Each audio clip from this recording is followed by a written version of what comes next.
Hi friends, അപ്പോൾ ഇന്നത്തെ video എന്ന് പറയുന്നത് എൻ്റെ ബ്രദറിൻ്റെ കല്യാണത്തിൻ്റെ 2 ദിവസം മുന്നേ എനിക്ക് കിട്ടിയ എട്ടിൻ്റെ പണിയാട്ടോ. വേറൊന്നുമല്ല, 2 ആഴ്ച മുന്നേ തന്നെ ബ്ലൗസൊക്കെ തയ്ക്കാൻ കൊടുത്തു. ബ്ലൗസ് സമയത്തിന് തയ്ച്ചൊക്കെ കിട്ടി. ബ്ലൗസ് തയ്ക്കുന്ന മോഡൽ ഞാൻ ആൻറ്റിക്ക് കാണിച്ചു കൊടുത്തായിരുന്നു. ആ സെയിം മോഡലിൽ തന്നെ ആൻറ്റി എനിക്ക് തയ്ച്ച് തന്നായിരുന്നു. പിന്നെ ഈ കൈയുടെ മുകളിലൊരു ചിറക് പോലെ നിൽക്കുന്ന പോർഷൻ, അതിലൊരു കുറച്ച് ലേസൊക്കെ വെക്കാനുണ്ടായിരുന്നു.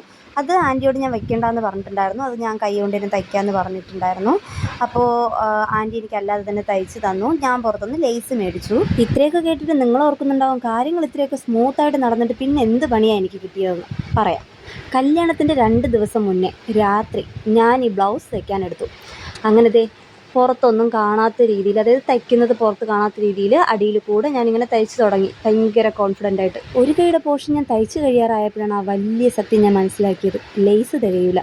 അടുത്ത കൈക്ക് തയ്ക്കാൻ വേണ്ടിയിട്ട് ലേസ് ഒട്ടും തികയത്തില്ല, കുറച്ച് മാത്രം ബാക്കി. ഇനി എന്ത് ചെയ്യും?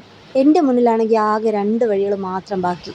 ഒന്ന് സിറ്റിയിൽ പോവാം, ഇത് വാങ്ങിയ കടയാണെങ്കിൽ എൻ്റെ വീട്ടിൽ നിന്ന് ഒരുപാട് ദൂരം. പിന്നെയുള്ളത് ഈ ലേസ് വേണ്ടാന്ന് വെക്കലാണ്. അങ്ങനെ വേണ്ടാന്ന് വെക്കാൻ എനിക്ക് മനസ്സ് വരുന്നില്ല. അങ്ങനെ അടുത്തുള്ള 2-3 കടകളിലൊക്കെ നൈറ്റ് തന്നെ തപ്പി നോക്കി, ഒരു രക്ഷയില്ല. പിന്നെ അവസാനം ഒരു കടയിൽ നിന്ന് എനിക്ക് കിട്ടി സെയിം സാധനം. അങ്ങനെ 2 കൈ ഞാൻ തയ്ച്ചെന്ന് മാത്രമല്ല, എനിക്ക് ഒരുപാട് ഇഷ്ടപ്പെടുകയും ചെയ്തു. കുറച്ച് വിഷമിച്ചതുകൊണ്ടാവും നല്ല റിസൾട്ട് കിട്ടി. അപ്പോൾ ഇന്നത്തെ വീഡിയോ ഇത്രയുള്ളൂ.